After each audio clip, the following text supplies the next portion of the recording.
When we think of medieval cuisine, images of lavish feasts and banquet halls often come to mind, but the reality for the majority of the population, peasants, was far different.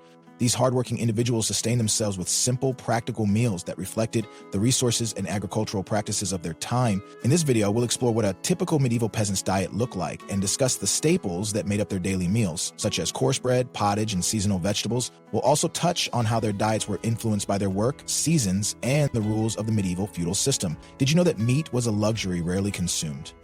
Or that peasants brewed their own ale for hydration and nutrition? Through this exploration, you'll gain insight into how medieval peasants managed to survive and even thrive on a basic, resourceful diet. Join us as we step back in time to discover the food, farming practices, and ingenuity that provide sustenance to those who formed the backbone of medieval society. 1. Bread as the foundation of the diet. Bread was undeniably the backbone of the medieval peasant diet, serving as the primary source of calories and sustenance. For the majority of peasants, bread was not just a side dish, but the central element of every meal. Unlike the fine white bread consumed by the wealthier nobility, peasant bread was coarse and dark, made from grains such as rye, oats, or barley. These grains were cheaper and more accessible than wheat, which was reserved for the upper class. The nutritional value of this dense bread provided peasants with the energy needed for their labor-intensive lives. During times of scarcity or poor harvest, bread recipes adapted out of necessity. Ingredients like tree bark and ground herbs were mixed into the dough to stretch limited grain supplies, showcasing the resilience and resourcefulness of the peasant class.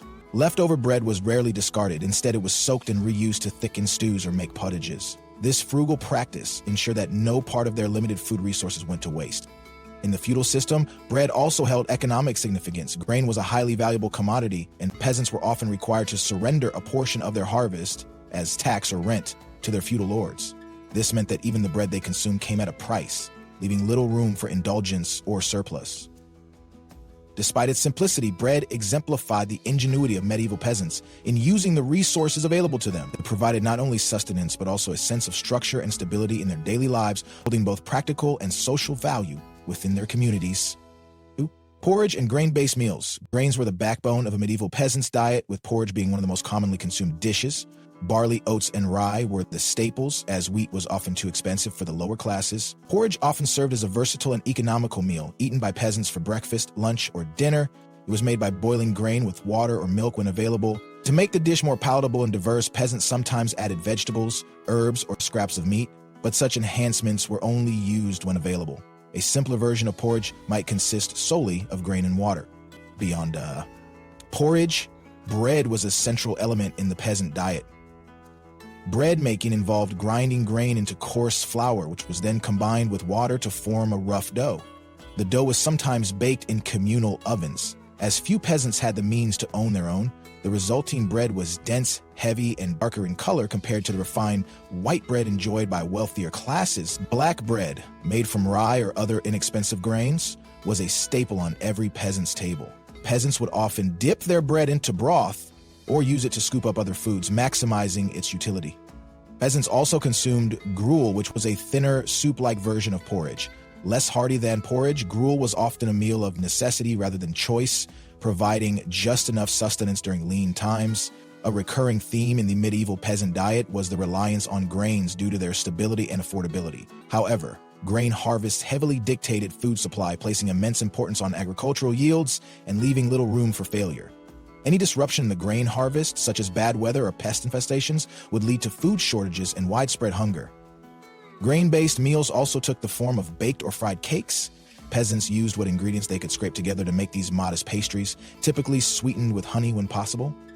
Despite their simplicity, these grain-based dishes provided critical calories and nutrition, ensuring survival for working-class families. Ate as a rare luxury. For medieval peasants, meat could only be described as a rare and precious luxury. While the wealthy and noble classes enjoyed a variety of meats regularly, the vast majority of peasants could only dream of such indulgence. Their opportunities to consume meat were few and far between, largely reserved for special occasions such as weddings, religious festivals, or village celebrations. Even during these events, the amount and quality of meat that made its way to a peasant's plate would be far less than what the upper classes consumed. One of the main reasons for the scarcity of meat in a peasant's diet was the high cost. Livestock required space, food, and labor, all of which were in short supply for most peasants. Pigs, however, were the exception as they were relatively easy to keep. Pigs could thrive on kitchen scraps and foraged food, making them one of the most common livestock animals among peasants. Every part of the pig was utilized from the meat to the fat, and even the intestines, which were used for sausage casings. Chickens were another somewhat accessible source of protein, but they were primarily valued for the eggs they produced. Only when a hen became too old to lay eggs would it be slaughtered and eaten. The small amount of meat from a single chicken would likely need to be shared among an entire family, often stretched further by mixing it into stews or soups. Cattle, on the other hand, were more prized as work animals than sources of meat, and their slaughter was a rare event. Oxen and cows were critical for plowing fields, transporting goods, and producing milk. Killing a cow for its meat was only justified if the animal was no longer capable of labor. Otherwise, a healthy cow provided far more value alive than dead. Milk and dairy products such as cheese and butter were typically derived from cows and supplemented the peasant diet, though in much smaller quantities than grains. Hunting was not a realistic solution for most peasants, as forests and animals were typically owned by the nobility. Strict laws governed game hunting, with severe penalties imposed on anyone caught illegally hunting deer, boar, or other game animals. This left peasants with limited access to wild meat, reinforcing its status as a rare and festive treat. When meat was consumed, it was often preserved through salting or smoking, allowing peasants to stretch their supply over a longer period. This preservation method was essential during the winter months when fresh food became scarcer. Meat combined with grain or vegetables often took the form of hearty stews and soups, providing a concentrated burst of energy to hardworking laborers. The scarcity of meat also had a moral and religious dimension. The church played a significant role in imposing dietary restrictions, especially during periods of fasting such as Lent or Advent. During these times, meat consumption was forbidden, and peasants had to rely even more on their limited supply of grains, vegetables, and dairy products to sustain them. These restrictions reflected the broader inequality between social classes, as wealthier individuals could more easily afford alternatives like fish during fasting periods, while peasants were left with the humbler fare. Thus, the role of meat in the medieval peasant diet was symbolic of both the hardships they endured and the moments of joy and celebration they cherished. It highlighted the stark divide between the privileged and the working class, as well as the immense resourcefulness and adaptability of peasants in making the most of what was available to them. For medieval peasants, meat represented far more than sustenance. It was a marker of festivity, survival, and social standing, or for beta jealousy. Vegetables formed the backbone of the medieval peasant diet, as they were affordable, versatile, and could be cultivated without needing extensive resources. Root vegetables like turnips, parsnips, carrots, and onions were among the most commonly grown, prized for their ability to be stored for long periods, particularly through the challenging winter months. Turnips, for instance, served as a staple food, often boiled, mashed, or added to soups and stews. Onions were not only used as a flavorful ingredient in cooking, but also valued for their medicinal properties. Leafy greens, such as spinach, kale, and cabbage, were also routine elements of peasant meals. These could grow in relatively poor soil quality, making them accessible even to those with limited land. Cabbage, in particular, was a significant part of the diet, frequently cooked down into hearty pottages or fermented into sauerkraut for preservation. Wild greens like dandelions, nettles, and sorrel were foraged to supplement homegrown plants and added variety to meals. Herbs played a dual role in medieval cuisine, providing both flavor enhancement and medicinal benefits. Basic herbs such as parsley, dill, fennel, and sage were cultivated in small kitchen gardens or found in the wild. Medieval peasants used these herbs to season otherwise bland dishes and occasionally as remedies for minor ailments. Garlic and leeks were especially important, not only for the distinctive taste they brought to stews and porridges, but also for their perceived capacities to ward off illnesses. Peasants often adapted to the constraints of the seasons, eating fresh vegetables and herbs when available during spring and summer, and relying on preserved forms like pickles, fermented vegetables, and dried herbs through autumn and winter. The ingenuity of medieval households ensured that vegetables and herbs remained an integral source of both sustenance and nutrition for the peasant community.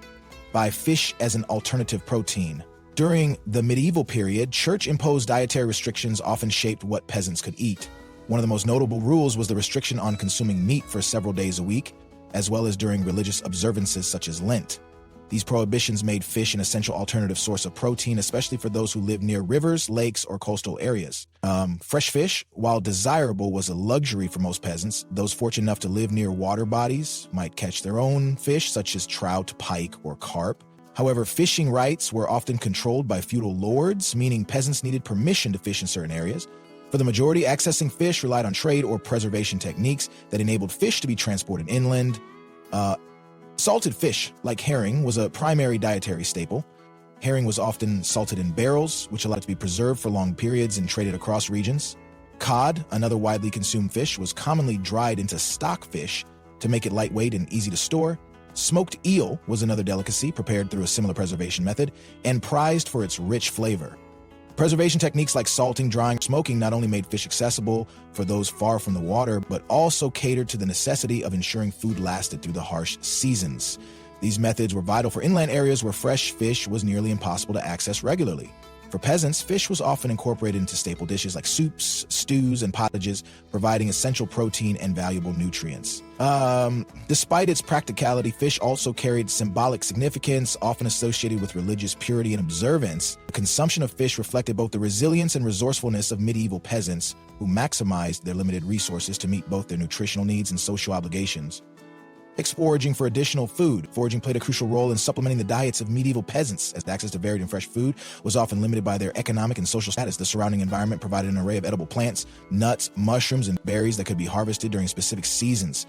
Popular foraged items included wild garlic, nettles, hazelnuts, blackberries, elderberries, and wild apples. These natural resources added much-needed nutritional variety to otherwise simple and repetitive meals, supplying vitamins, minerals, and flavors not readily available through cultivated food. Foraging was inherently tied to the rhythms of nature, making timing and knowledge critical for success. Peasants needed a keen understanding of the local ecosystem to distinguish safe, edible plants from potentially poisonous ones. This expertise was often passed down through generations, ensuring families could utilize the bounty provided by forests, fields, and riverbanks. However, availability was dictated by the seasons. As such, foraging required strategic planning to dry, salt, or preserve certain foods for use during colder months when resources were scarce. But despite its communal nature, foraging was not without restrictions. Many lands were under the control of feudal lords who dictated how or whether peasants could gather resources. Laws governed by the manorial system often imposed severe limits on foraging, particularly in the lord's forests or hunting grounds. For instance, taking firewood, hunting game, or collecting large quantities of wild produce without permission could result in fines or punishment. Peasants had to cleverly navigate these regulations, often resorting to discreet or small-scale foraging to avoid penalties. These restrictions, however, did not erase the significance of foraging in peasant life. By gathering wild ingredients, peasants could enhance the overall flavor and nutritional quality of their meals, while diversifying their diet when crops failed or food was scarce. Foraging also fostered a spirit of resourcefulness, a necessity for survival in medieval times. Even with its challenges, it remained a fundamental aspect of peasant life, connecting communities to the land around them. 7. Drinks. Ale, meat, and milk. The dangers of consuming untreated water in the medieval period meant that drinks played an essential role in the sustenance of peasants. Since water sources were often stagnant or contaminated, peasants turned to a variety of safer and more nutritious beverages, including ale, meat, and milk. These drinks not only provided hydration, but also served as an important source of calories and nutrients. Ale was the staple drink of medieval peasants. It was typically brewed at home, with much of the brewing done by women, exemplifying the central role of women in managing household provisions. Known as small ale, the brews peasants consumed were lower in alcohol content compared to modern beer. This was ideal for daily consumption, offering hydration and sustenance without leading to intoxication. The brewing process involved boiling, which killed off harmful bacteria in the water, making ale a safe alternative for drinking. It was often flavored with ingredients like herbs, spices, or even foraged plants, which added variation and depth to its taste. Mead, on the other hand, was an alcoholic beverage made by fermenting honey with water, sometimes incorporating herbs or fruits to enhance the flavor. Unlike ale, mead was considered a luxury item, typically reserved for celebrations and special occasions. The production of mead required honey, which was a prized and relatively scarce resource in peasant households. Beekeeping was not widespread, meaning only those with access to honey could afford to indulge in mead, reinforcing its status as a drink for feasts or festivals. Milk also had an important place in the diets of medieval peasants, offering a non-alcoholic alternative and a source of valuable nutrients. It was obtained from cows, goats, or sheep and was rarely wasted. Fresh milk was perishable and posed challenges for preservation, so much of it was immediately consumed or transformed into products such as butter and cheese. These dairy products had a longer shelf life and could be used throughout the year, especially during times when fresh food was unavailable. Not only did milk and its derivatives enrich the peasant diet, but they also served as vital ingredients in other medieval recipes, adding creaminess and flavor. Together, ale, meat, and milk epitomized the practical and creative approaches peasants took to ensure adequate hydration and nourishment. While these beverages reflected the limited resources available to rural communities, they also demonstrated the ingenuity of medieval peasants in making use of what they had whether that be fermenting grains into ale, brewing sweet honey into mead, or crafting cheeses from fresh milk. The role of these drinks extended far beyond mere hydration, shaping the rhythms of daily life, culture, and celebrations in medieval peasant society. Religious dietary restrictions. Religion played a central role in the lives of medieval peasants, permeating various aspects of daily life, including food practices. The Catholic Church, which held substantial influence during the medieval era, imposed strict dietary guidelines tied to religious observances. Fasting periods were a common practice, with meat consumption prohibited on Fridays and during Lent. Instead, peasants turned to fish, legumes, and vegetables to sustain themselves during these times. For economically disadvantaged peasants, adapting to these restrictions was relatively seamless, since meat was already a luxury they seldom enjoyed. Festivals and feast days, however, often marked an exception. These occasions were celebrated with indulgent meals where wealthier peasants might relish rare luxuries such as roasted meats, pies, and sweet treats. Such events underscored the juxtaposition between enforced frugality during fasting and celebratory abundance during feast days. Monasteries were often a source of fish and special bread provided to peasants as charity during fasting seasons. Additionally, the church prohibited the consumption of certain animals such as horse meat, labeling it unclean and linking it to pagan rituals. Religious dietary restrictions shaped not only what medieval peasants ate, but also when and how they ate. These religious practices fostered a sense of community, as shared fasting and feasting strengthened communal bonds. However, stricter regulations often placed additional strain on peasant families who were already struggling with limited food supplies, forcing them to be resourceful and resilient in their adherence to religious mandates. 9. Food storage and preservation. Food storage and preservation techniques were essential to the survival of medieval peasants, especially during long, harsh winters when fresh food was scarce.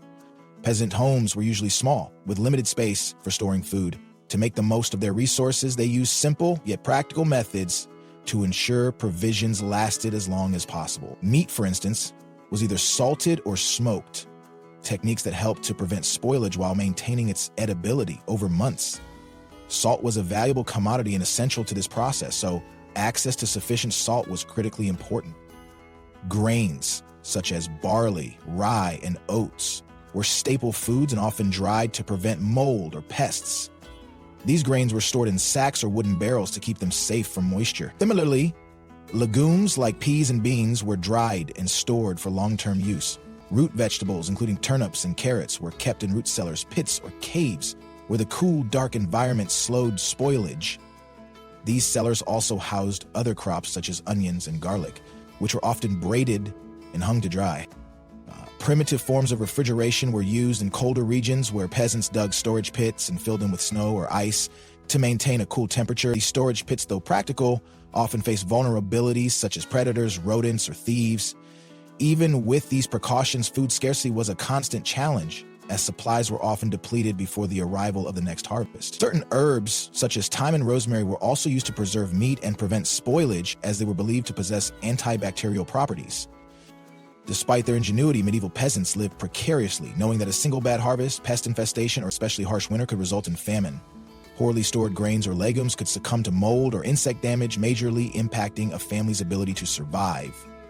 The risk of theft further exacerbated their hardships, as unscrupulous neighbors or roaming bandits often targeted stored food. Because of these limitations, food preservation was not just a practice, but a necessity that underscored the peasants' resilience and resourcefulness. Combined with their deep reliance on seasonal cycles and communal support, medieval peasants were able to persevere against the unforgiving nature of their environment through these techniques, ensuring their survival year after year. Right? Nutritional comparison to modern diets. The dietary habits of medieval peasants provide a stark contrast to modern diets in several key ways. Unlike today's heavily processed and convenience-driven eating patterns, medieval peasants predominantly consumed whole, minimally processed foods that were rich in essential nutrients. Their daily meals were centered around bread made from whole grains like barley, rye, or oats, which provided sustained energy and a moderate source of fiber. Vegetables, legumes, and occasionally cheese or eggs rounded out their diets, offering a balance of vitamins, minerals, and protein. Meat was a rarity for peasants, often reserved for special occasions or sourced from wild game and livestock during particularly prosperous times. Modern diets, on the other hand, heavily rely on processed foods that are often laden with added sugars, unhealthy fats, and artificial preservatives. This shift has contributed to widespread issues like obesity, diabetes, and heart disease, which were far less prevalent in the medieval era due to the natural, unrefined nature of the peasant diet. For instance, the medieval practice of consuming fermented foods such as sauerkraut provided probiotics beneficial for gut health, elements that are often lacking in modern diets. Additionally, medieval diets were largely seasonal and locally sourced, a far cry from today's globalized food system where highly processed, calorie-dense items dominate. However, it is also worth noting that medieval peasants faced their own set of dietary challenges. Food consumption was heavily tied to seasonal availability, harvest successes, and climatic conditions, leading to periods of food scarcity or famine. The lack of consistent nutritional intake could lead to deficiencies that affected overall health. That said, the absence of processed foods meant peasants avoided the harmful additives and excessive sugar intake that characterize many modern diets. Their reliance on physical labor further helped balance calorie intake with energy expenditure, maintaining a level of physical fitness that is often harder to achieve in today's sedentary lifestyle. Ultimately, while modern diets offer variety, convenience, and access to global cuisines, they also come with significant health risks tied to overprocessing and poor choices. The medieval peasant diet, though simple and constrained by availability, emphasizes the importance of whole, unprocessed foods, illustrating how modern eating habits could benefit from a return to such principles. 11. Survival and adaptation. Survival in medieval times was an ongoing challenge marked by resourcefulness and adaptability, particularly for peasants who lived with scarce means and unpredictable food supplies. The medieval peasant's diet reflected a constant negotiation between necessity and opportunity. Maximizing food resources was essential, leading many to develop ingenious strategies for stretching provisions. Leftovers were never wasted but creatively repurposed into soups, stews, or bread fillings. Such practices minimized waste in an era where food had an intrinsic value tied to labor-intensive agriculture. Community support played a central role in the survival of peasant households. During times of abundance, resources like grains, vegetables, and livestock were shared amongst neighbors, fostering a system of mutual reliance. Foraging for wild edibles such as berries, nuts, and herbs also supplemented the medieval diet, especially during lean years. Seasonal fluctuations necessitated careful planning. Preservation techniques such as drying, salting, and fermenting were essential for maintaining food supplies throughout the year, particularly during winter months when fresh produce was unavailable. Communal eating and festivals offered occasional breaks from their modest daily fare, allowing peasants to indulge in shared meals that highlighted locally available ingredients.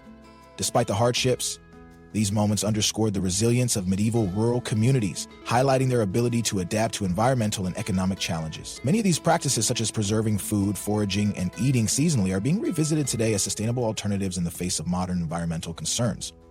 Interestingly, while the nobility enjoyed richer diets laden with meat and sugar, their overindulgence often led to gout and other health problems. Peasants, by contrast, benefited indirectly from their simpler, unrefined eating habits. Their diet, although heavily influenced by scarcity, was arguably healthier in some respects, with a natural emphasis on plant-based nutrition. Modern society can still learn from the survival strategies and eating habits of medieval times, where creativity, frugality, and a deep connection to nature played central roles in sustenance.